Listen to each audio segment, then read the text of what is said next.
January 1942, and in those sunny states along America's east coast and southern shores, the living was easy. For vacationers, the war in Europe that the United States had entered just 3 weeks before seemed a long way away. At night, the coastal neon burned brightly. From New York to Florida and down into the Gulf of Mexico, life was still carefree. The bloody conflict in Europe, a distant newspaper headline.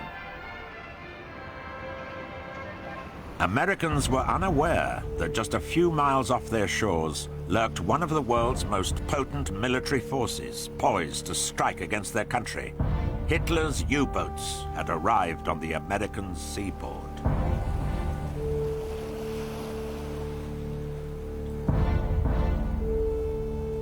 Vessel after vessel went down from Maine to Florida, into the Gulf of Mexico and through the islands of the Caribbean, all waters protected by the United States Navy. The German U-boat fleet had its way with the American coastal waters. In what has to be reckoned one of the greatest maritime disasters of all time, it was certainly the greatest defeat at sea suffered by the United States Navy in World War II. By the time that the United States finally got a grip on this situation, almost 400 ships had been sunk, with the loss of about 5,000 lives.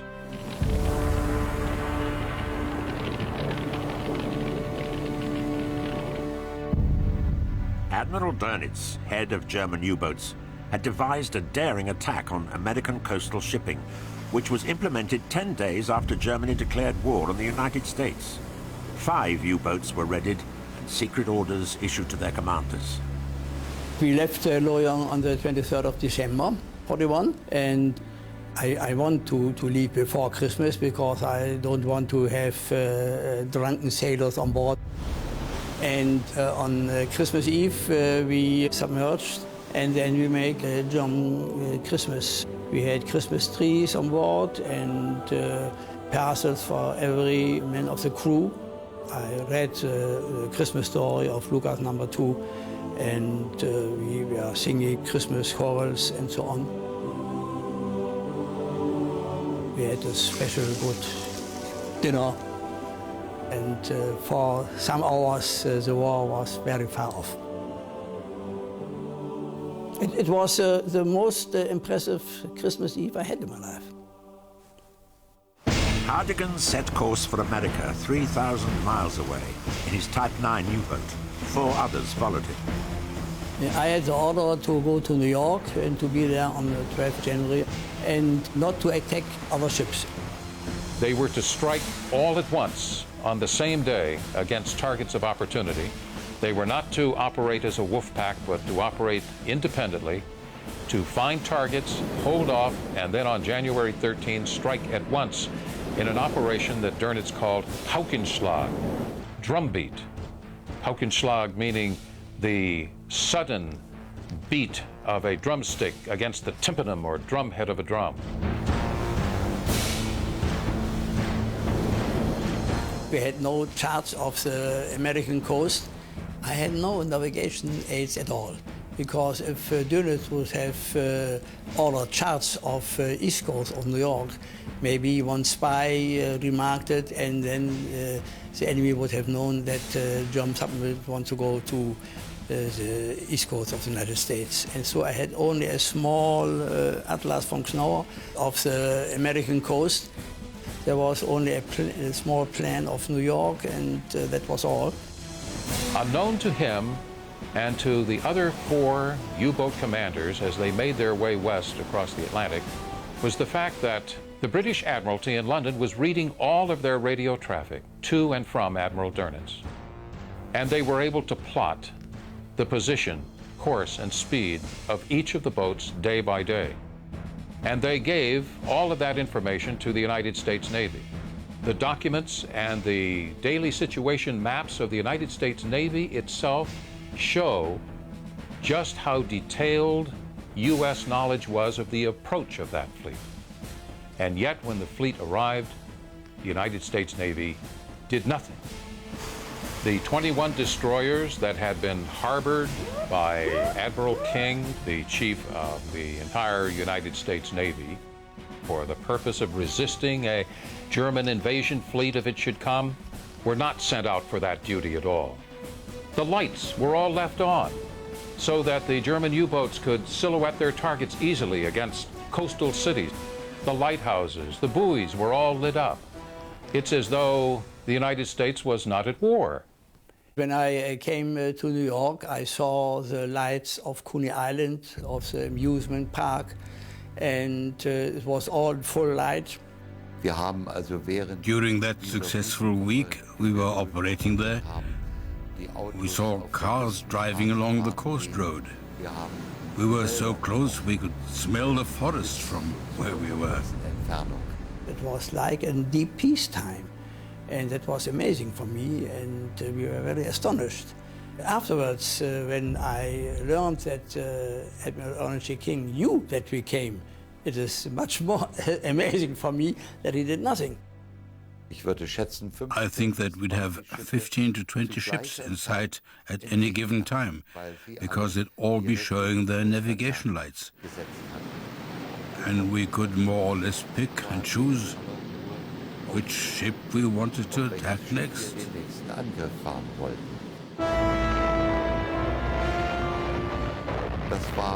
For us, this was totally unexpected if you compare it with the way the U-boats had to fight in the North Atlantic or elsewhere against stronger and stronger defensive forces. In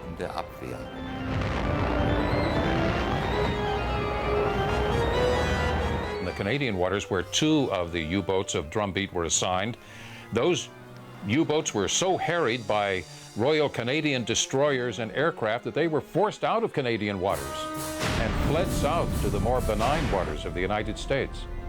But the U.S. Navy did precious little but to twiddle its thumbs and to watch a carnage develop the like of which had never happened in American waters in modern times. If you take all 5 of the U-boats, they sank 25 ships on that one Operation Haukenschlag, Operation Drumbeat. After 3 weeks, the 5 successful U-boats returned to Lorient in France, the U-boat's operational headquarters. Donitz's goal of severing US-British supply lines had taken a dramatic step forward with Hartigan's American success. Hartigan was a hero. That was a very big welcome. I had 10 pennants on my periscope from the United States. There were a lot of people, nice girls came with flowers and kissed me and so on. It was very nice. Dönitz came on board and he gave me the Knight's Cross of the Iron Cross on my neck. And then there was a Guard of Honor, and I had to pass this Guard of Honor. There were always a nice welcome, but this welcome was a special big one. We were the first of the 5 boats to return from the mission to the US coast. So the propaganda made a great feature of it. I recall not liking that very much, I have to say honestly, because we hadn't encountered any resistance. And we had been successful without having really been attacked in any way by the enemy. That's why my feelings were a bit mixed. Kapitein Leutnant Hartegen was seen as a man who could go with impunity, which in fact was largely true, right up to the North American coast. It was the best choice for Admiral Dönitz to move his chess pieces into an area where they were safe, where they could have a high toll for their armament, where they could pin down a great number of forces, and also destabilize Allied operations. The U-boat that underpinned these long-distance operations was the Type 9. This is the last remaining one in the world. A Type 9C would average more than 100 days at sea for each patrol. They did not operate in packs, but typically individually, as lone wolves. And usually they operated against independently routed ships in more distant zones where there were no escorts. And the commanders of these boats tended to be older men who embodied the virtues of maturity. Commanders would be on their own to make up their decisions about what kind of targets they could attack or avoid. Discretion was also an important part of being a Type 9 commander because the Type 9 boats were more vulnerable. Being larger, it took longer for them to dive. They were more sluggish, they would have much more trouble eluding anti-submarine weapons used underwater. Although the Type 9s never represented more than 12% of the total U-boat fleet, they nevertheless accomplished 37% of all the sinkings achieved by German U-boats during the war, which is a reflection of the fact that U-boats really operated best against unprotected individual ships. As soon as they were up against convoys, it was a very different story. Extra torpedoes were loaded for these long-distance operations, and meticulous attention was paid to provisioning. Each Type 9 was totally self-sufficient. Now, when we left port, of course, we used every little nook and corner to stash provisions in there. And you see some of the provisions hanging from the so-called ceiling. There are hams, there are sausages hanging there, crates on the bottom with eggs and lemons, potatoes. That was all fresh food that we needed to eat first before we went to the canned goods. The potatoes tasted of diesel oil. Everything tasted of diesel and of the stench in the submarine, which was the smell of diesel oil, the crew's sweat, and the toilets. This was a potent mixture which formed a deposit on the food. When the crew was back on land again, the food didn't really taste of anything because the stench wasn't there. Frankly, personal hygiene was non-existent. We didn't pay too much attention to it. Of course, we had no bathing facilities, except occasionally we could turn on a water hose and rinse ourselves down with salt water, with seawater. We couldn't do that very often. The opportunity just didn't arise. We were issued perfume by the gallons almost, and we took that along. That was supposed to relieve the odor a little, and a substitute for water, we rubbed ourselves down with perfume, and it was called 4711. It was a very, very famous perfume. Of course, we didn't use that much of it. We preferred to take it home to our mothers and girlfriends. It was a neat present. To this day, I really can't stand the smell of 4711. Following Group Hardigan's initial attack on America, Dönitz sent successive waves of his U-boats against the unprotected merchant shipping passing through American coastal waters. These onslaughts also met with massive success and minimal opposition as they headed further south. Texas had become a major oil producer, and since petroleum products were so vitally important in the war effort, the German Navy soon realized that the amounts of petroleum products coming out of the Galveston, Houston, Texas City area were vital. They then decided to come and make the attacks in the Gulf because almost half the oil in the United States was coming out of this little area. The first 4 or 5 sinkings were reported in the newspapers. Then, suddenly, the news stopped any reports of the sinkings altogether. All in all, in the almost 2 years they were in the Gulf, they sank 56 ships and damaged 14 more, which made a total of 70 ships. That was a major victory that people are unaware of to this day. 2 lifetime friends meet to reminisce. One of the most daring attacks on American shipping took place just off the Florida coast near Jacksonville. It was experienced by Phil May and Vernon Townsend. Phil May and I had dates with 2 of our classmates in high school. We drove to the beach, went to the boardwalk, which had Ferris wheels, merry-go-rounds, and so forth. We were riding on the merry-go-round, and I remember coming around, facing the ocean, and looking just, you're looking out at the ocean anyhow, and all of a sudden, here's this gigantic ball of fire right straight out in front of us. Within 30 seconds, somebody said, "U-boat." Commander of that U-boat was Reinhard Hardigan. His prey, the Gulf America. Off St. Augustine, I saw a big tanker and torpedoed her, and she was burning very hard.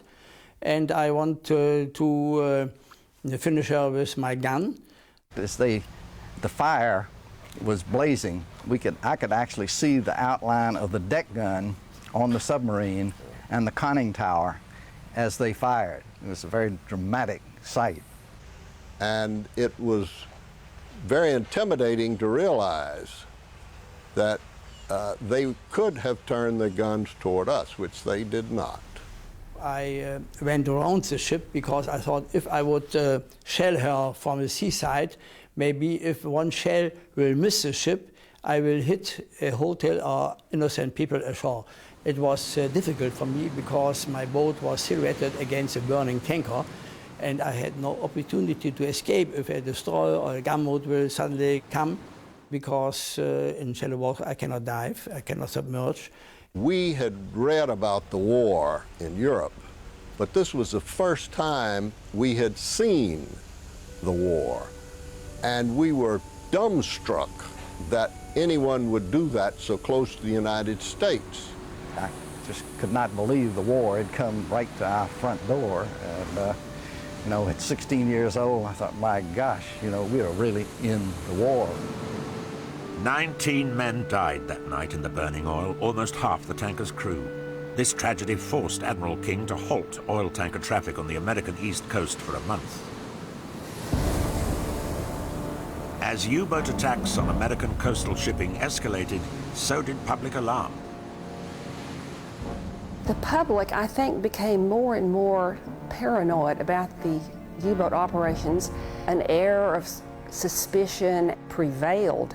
The FBI even had people in Galveston spying upon each other to report who went in and out of certain houses.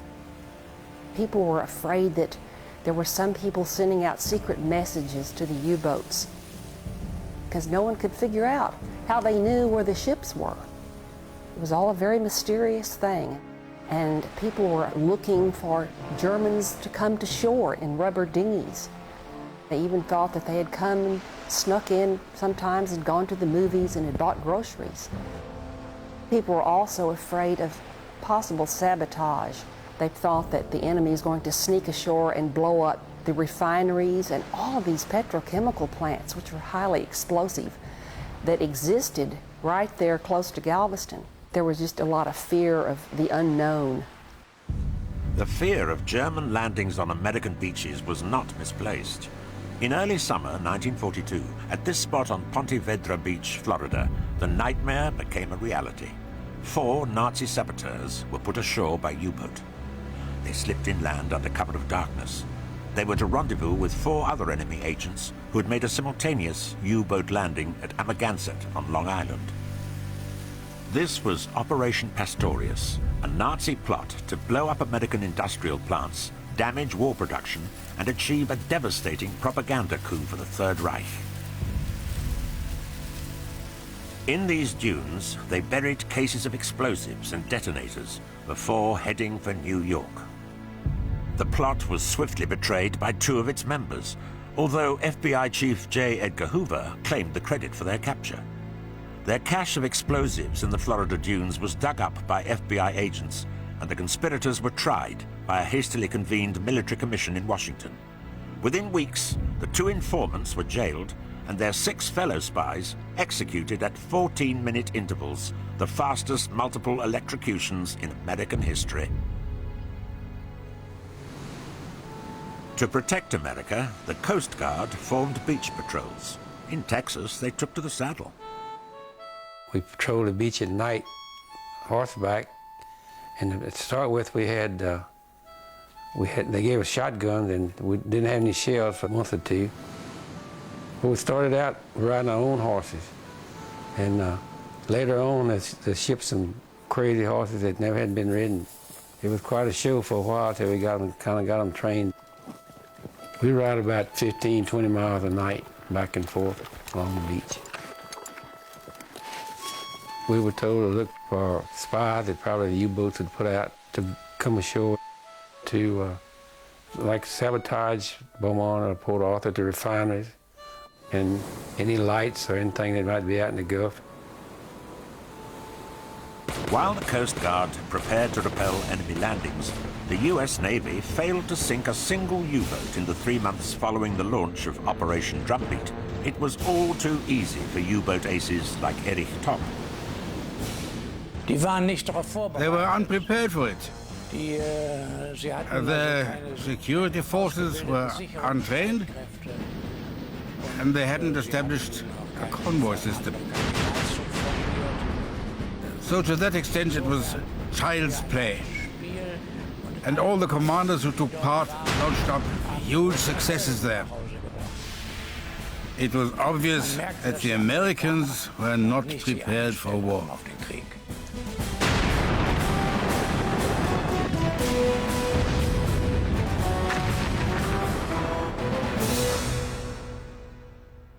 Commander Erich Topp returned home from America to a rapturous dockside welcome. Dönitz's bold initiative against US coastal shipping and the overwhelming success of his U-boat men in their strikes at the heart of the enemy had not gone unnoticed by German High Command. Reinhard Hardigan and Erich Topp were summoned to Hitler's headquarters in East Prussia to receive the Führer's personal congratulations and the addition of oak leaf clusters to their Knight's Crosses. German success spelled disaster for merchant seamen. Sailing in American waters had become a hazardous undertaking, especially for tanker crews. We were running coastwise much of the time up to New York from down here in Texas. Cape Hatteras seemed to be the big bugaboo. Up there it seemed like a kind of a junction point for everybody to go to Europe or go to New York or Boston, and the submarines seemed to hang out right around Cape Hatteras, which is known as Torpedo Alley. Most of the time we got in that area while we'd all be wearing our life jackets and being prepared to abandon ship at any time, because it just took just a few minutes. When a tanker got hit, the whole thing would be enveloped in fire and it'd be just a terrible situation. And you're going to abandon ship while they had these life rafts that would just slide off by gravity. And all somebody had to do was just cut the line and the raft would go floating off, and it was made up of barrels and planks. Our company had 2 boats that were sunk in the Gulf of Mexico, but we really didn't realize how bad it was until the war came to an end. Surprisingly, the U.S. Navy was very slow in putting into effect the convoy system, which had worked really well in World War I. It was just incredible that these ships, these tankers, kept sailing singly across the Gulf of Mexico and got blown up just one after the other. From the point of view of the British, it was particularly galling because we had successfully convoyed ships across the Atlantic only to see them sunk when they were running down the American coast under the alleged protection of the United States Navy. And in particular, we were losing a lot of tankers that way. And of course, tankers, fuel oil, fuel petrol was absolutely vital to the British war effort. The 6-month disaster that took place along the east coast of the United States, in the Gulf of Mexico, and in the Caribbean could have been averted in great part if Admiral King, who held all of the strings of anti-submarine warfare in his own personal hands, had done a number of things. First, if he had heeded British intelligence that was reaching him each day from the Admiralty in London, and if he had heeded British tactical doctrine for fighting U-boats, hard-earned knowledge that the British gave Admiral King and his subordinates. But Admiral King did not heed either because he was an Anglophobe. He detested the Royal Navy and particularly its intelligence. And he simply refused to accept the idea of convoy on the ridiculous ground that this was really defensive warfare. But of course, as the British had learnt the hard way, convoy actually is offensive as well, because the U-boats have to go to the convoys, then you've got a chance of sinking them. The second thing he could have done and did not was to turn out the lights. He decided to order that the lights be dimmed, but not blacked out. And so the massacre continued. As the U-boat commander said, even with the dim out, we're able to see our silhouettes very clearly. Admiral King finally responded to the catastrophe off America's shores. Hundreds of small boats, schooners, shrimpers, and even private yachts were requisitioned to patrol U.S. coastal waters. To man these ships, the Coast Guard Auxiliary was formed. An early recruit was Charles Stamey. There were no physical, no experience necessary, no qualifications. If you were breathing, you were in, period. In fact, all of these Coast Guard Auxiliary boats, they didn't have any navigation equipment at all, nothing. There was nobody on that boat that could tell at any time exactly where we were. Nothing. If you saw something happened out there, you could radio into the Navy base there at Galveston and say, hey, you know, here's what's going on. Well, and where are you? And about the only thing you could tell them is, beats the hell out of me. Another recruit sent out to confront the U-boats was Walter Daigle.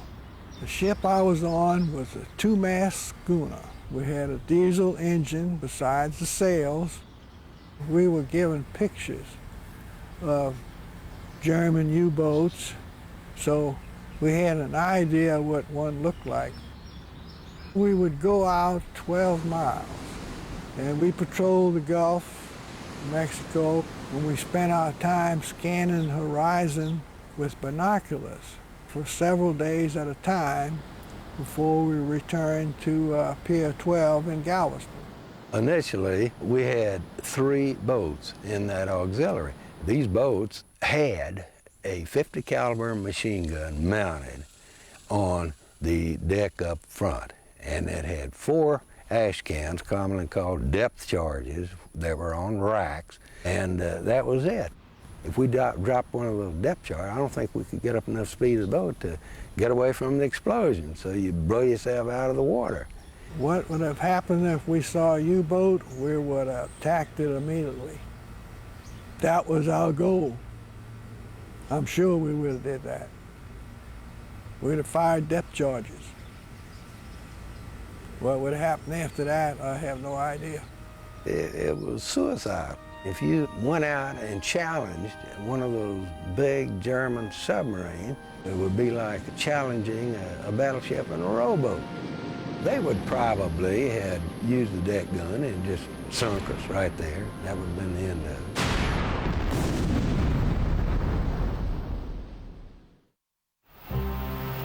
Passengers board a ferry near Cape Hatteras on the North Carolina coast. Their destination, Ocracoke, a remote island on the Outer Banks. Wartime residents have their own special memories of the U-boat war. Arnold Tolson. I was in the Coast Guard, Chief Petty Officer in charge of the 83-367, a subchaser. Our main duties was to protect the shipping up and down our coast. In fact, we were all after German subs. You could come beside one ship and count 15, 16 more stacked at one time in the ocean, which had been torpedoed. It was a bad, bad time. His Majesty's ships come over and helped us patrol this coast, trying to rid the coast of the submarines and the menace. And that was one of the reasons that the HMS Bedfordshire was over here. Her and several of her sister ships come over to help us protect our coast. We did not have in this country, we didn't have any anti-submarine fleet capable of doing the job. HMS Bedfordshire was one of a fleet of British anti-submarine vessels that came over to answer a very desperate call from the U.S. Navy for assistance against the submarine sinkings, which were reaching a crescendo in March and April of 1942. The Bedfordshire was one of 24 that went across to the States. We sailed down to Norfolk, Virginia, then down to Morehead City, which was our base. And we worked from there, convoying, escorting, then patrolling.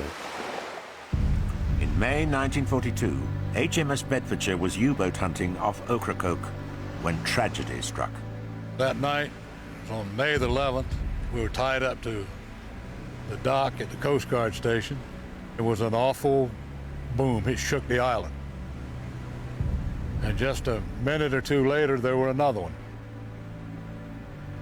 And that what got my curiosity up to come over here the next morning and look to see if I could find out what happened or see what was along the shore or what have you. Arnold was to recover 4 bodies from the ocean. There were no survivors from the Bedfordshire, but there was one miraculous escape. The night before the Bedfordshire sailed, Sam Nutt had been picked up by the Moorhead City Police and detained. I never did know what the Americans were going to charge me with. I spent a day and a night in cells, and they let us out, and the American soldiers took us down to the dock to join the Bedfordshire. But she'd gone to sea. We had to go aboard another boat to go and look for the Bedfordshire. They was going to take us out to join the ship at sea, but when we got there, there was no trace of her at all. It was assumed the Bedfordshire had been the victim of a U-boat attack. This was confirmed after the war in the captured patrol diary of U-558. She had sunk the Bedfordshire with one of her torpedoes. There's a tremendous outburst of compassion on the part of the local citizenry hereabouts. These residents of this rather isolated island, they all recognize the fact that these chaps had given their lives in defense of, in effect, the United States at the time, and they are the ones who suddenly take this to heart and say, we're going to take care of it. They did, and they continue to do so. The residents of Ocracoke created this corner of a Carolinan field that is forever England. It's a measure of the deep affection felt by a small American community for the crew of an obscure little ship that became a casualty of the U-boat war far from home.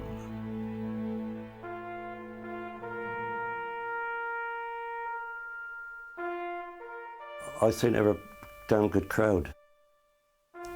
So lost a good bunch of lads. We could always replace a ship, but not 37 men.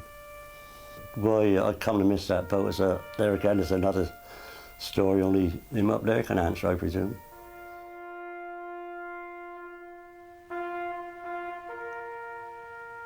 The Bedfordshire's loss was not in vain. The lessons taught by those 24 anti-submarine trawlers sent by Winston Churchill and Admiral King's belated introduction of convoying ended the U-boat mayhem in American waters. When finally Admiral King was brought around to convoys, he then declared convoys are the only means for fighting U-boats. He became a very determined convert.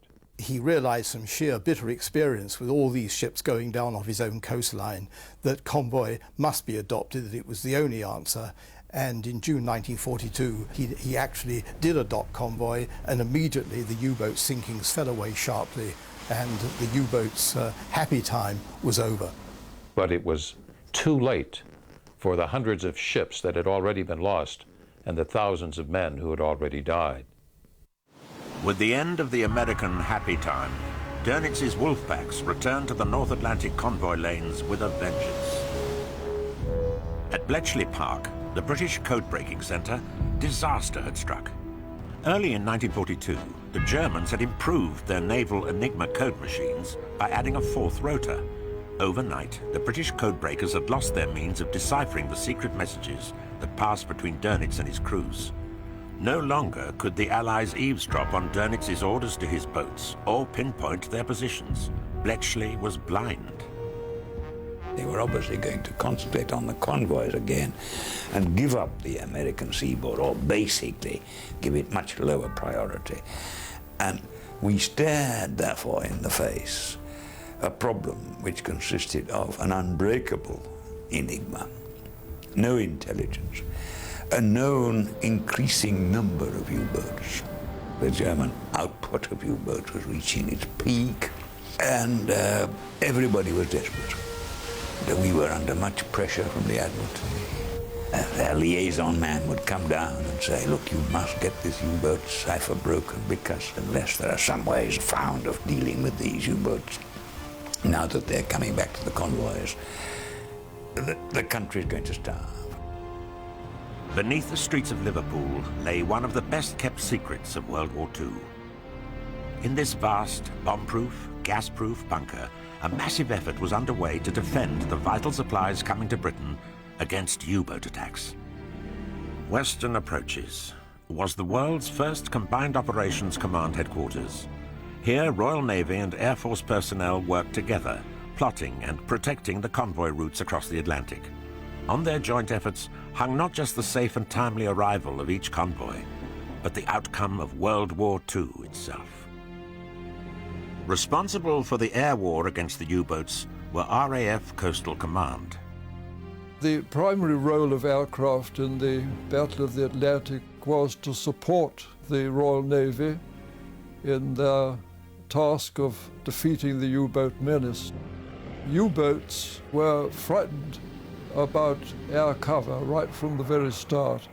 The role of the aeroplanes was firstly to deny the surface to the U-boats, a very important role in convoy defense. Their other role, of course, was to kill U-boats. By 1942, we had made considerable progress. Better aircraft, better search equipment, the introduction of the early marks of radar, the standards of navigation had improved, crew training had improved, and the introduction of the naval depth charge had made a big difference in our attack capabilities.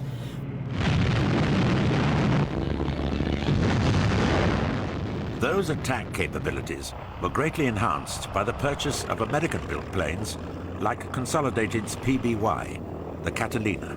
Though lightly armed and heavy to handle, the Catalina's extended range gave air protection to the convoys against U-boat attacks further out into the Atlantic. Crew losses were high. Solitary sorties of 18 hours or more above the grey wastes of the Atlantic took their toll. Mechanical failure, bad weather and human fatigue, as well as exchange of fire with the U-boats themselves, meant many planes never made it back. Air cover was very important. From Newfoundland, the aircraft could come out 500 miles. From Iceland, they could come out 500 miles. In between, there was about a 300-mile stretch called the Black Pit. That's where the majority of losses took place. The German U-boats knew that. They always had a wolf pack there in the Black Pit.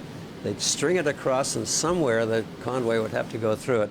My comeuppance came at the end of 1942 when I came out with a convoy called SC-107, 45 ships, and they got us in the Black Pit. They attacked for 72 hours. They sank 15 ships. And as soon as we got aircraft to come from the other side, the battle was over. They withdrew.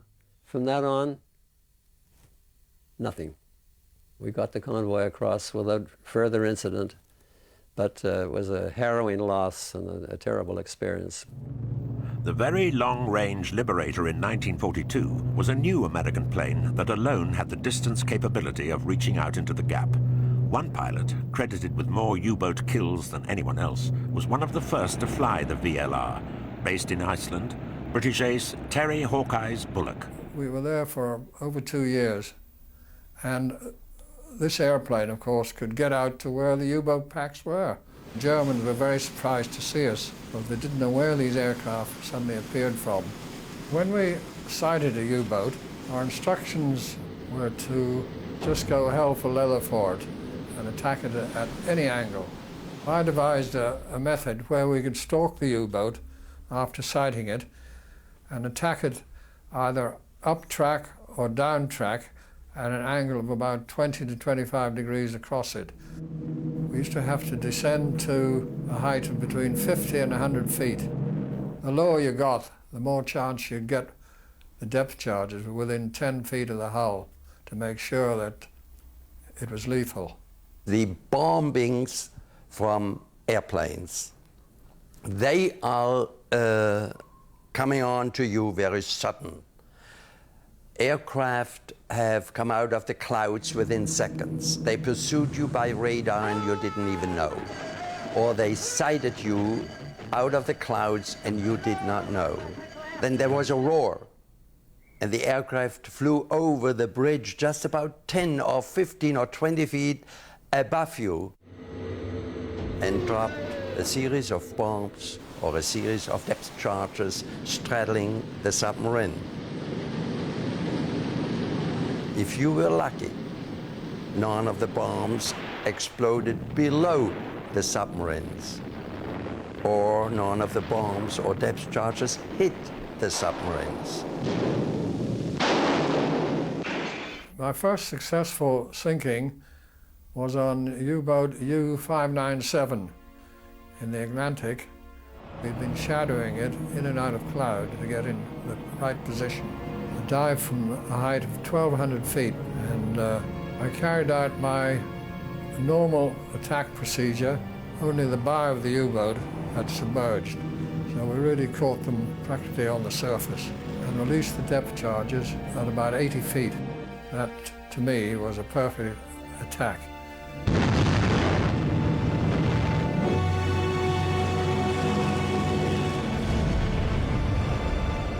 That was credited straight away as a kill.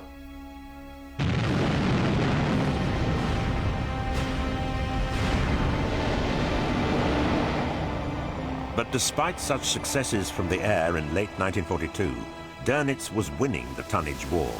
Shortage of VLR Liberators meant the gap was not fully covered, and Allied merchant sinkings had climbed to a record level. The Royal Navy and her allies at sea took the brunt of the battle. Especially towards the end of 42, things were very bad in the Atlantic. The weather was simply unbelievably atrocious regularly with westbound convoys, spread out due to weather. Losses were severe. Losses were greater than replacements. During these horrific storms which we ran into, and the water sometimes was 60 feet above you, and next thing you were looking down 60 feet. But that sort of weather was ideal for us from the point of view that we were free from attack, because no U-boat could stay on the surface in that sort of weather. On the Atlantic swells, which could be 200-300 yards apart, a corvette would ride up and over like a duck. You had every confidence in the corvettes. They were tough boats. But life on board the smaller escort vessels was grim in the extreme. In the mess decks themselves, they were overcrowded, grossly overcrowded, because of the extra equipment that had been put in for being on a war footing. Hammocks were slung side by side and touching each other. You had a constant wash of water, inch or so of water, with all the debris that had fallen into it, swishing backwards and forwards as you rolled and pitched. People being sick. Under conditions like that, of course, you had skin diseases to contend with. You had dobie itch, you had ringworm, you even had lice at times. And quite a number of people in the escorts were lost overboard. Some even reckoned to have been washed overboard by one wave and washed back on board by the next one. In early 43, we were attacked by a wolf pack, and for 6 days and 5 nights until we got air cover, we were more or less at action stations continuously. There was very little respite. You slept on the upper deck, you got wet, and of course the guns were going off. The depth charges were being loaded and fired. You'd fire what they call a box pattern of 10 depth charges. 2 would roll off the back of the destroyer or ship. Then 2 of the throwers would go out. Then shortly again, in a slight pause of time, say 2 seconds, another 2 throwers would go out. And then 2 more would drop off the back, making a total of 10 depth charges. For the enemy below, a depth charge attack was the most terrifying experience of all. Everyone is white in the face. Everyone turns very, very pale. Strangely enough, people tend to look up to the ceiling, and it doesn't do a bit of good. But that's where the noise was coming from. You can hear a destroyer approaching. You hear the propeller noise that goes pitcha, pitcha, pitcha, pitcha, pitcha, and then you hear the bomb dropping on the water, and then from then on it's only seconds before it will explode.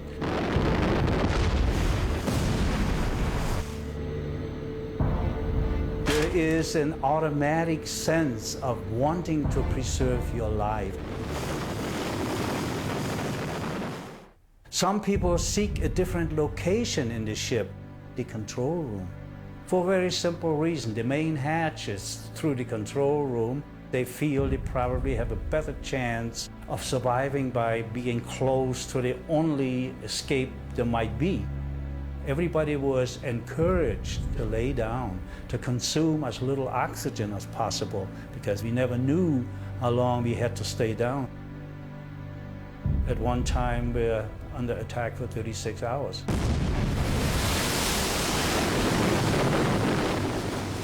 War at sea is an impersonal thing. You seldom see the enemy. He's distant. You fire guns at him. In the U-boat war, you might never even see the U-boat that you sink. Now it really depends. If you're lucky and the depth charge is further away, you'll get shaken around a bit. If it's not very far away, the lights go out, there's a leak here, a leak there. That's the worst part. The attack from when the depth charges go off until the attack is over. If you're lucky, you don't get hit and you come back home. If you're not, you end up on the seabed.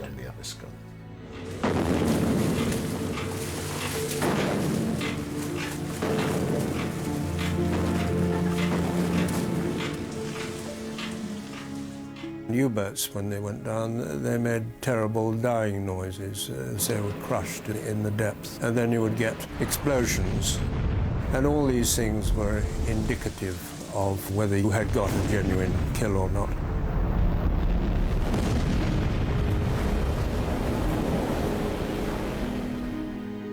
We used to send away seaboats after we thought we'd killed a U-boat to see if we could pick up any evidence. Things like remains coming to the surface. There were certainly stories that U-boats would send up offal and things of this sort to try and convince us that they were human remains. But the destruction of U-boats and the safe passage of merchant ships at sea was the question and the answer to the prosecution of the war. Unless the Navy was successful in defeating the U-boats, then we would go under. That was close to happening. Allied tonnage sunk in 1942 by Dernitz's wolfpacks was more than the combined total for the 3 previous years of war. In 1942 into March 1943, it looked as if the Allies were finally going to lose the Battle of the Atlantic, that the convoy system itself was going to break down, and that the seaways between the old world and the new were going to be cut, which would have meant no American expeditionary forces, no invasion of Europe, no defeat of Hitler in Western Europe. The U-boats were really unquestionably winning. They were hanging on the flanks of convoys for days at a time, sinking numerous merchant ships. They were really torpedoing their way to victory. At western approaches, the secret underground headquarters for waging the war against the U-boats, the grim realities of the situation were clear. In particular to the hundreds of servicewomen working there, many of whom had strong personal reasons for wishing to see the U-boats defeated. Gwen Fethny was typical. My brother was seafaring, and in 1941 his convoy was attacked by U-boats. He was on an oil tanker, and there were 12 oil tankers in that convoy. They were all sunk just a day from home. I decided I would join the Wrens because I was so enraged by all the sinking of the ships and the loss of my brother. He was only 21. We used to feel like putting the flags out when they sunk a U-boat. It sounds a bit ghoulish now, but it wasn't then, believe you me. We cheered for everyone that was sunk. We knew that things were not good by the signals that were coming in. The shipping we were losing. The aircraft we were losing.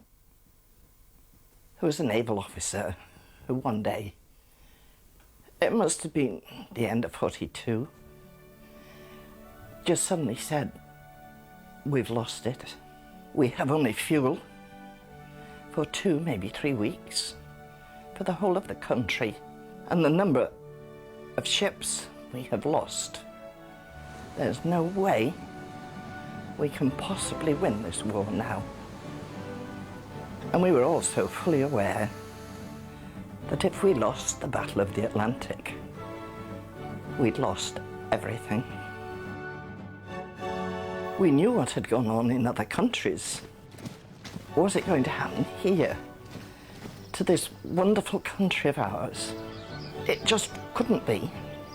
I was taught a great love of my country, a great love of the people of the country, and all my country had gone through, all that my friends and people I didn't know had gone through. This could not possibly be the end. We were British. Great Britain could never be conquered.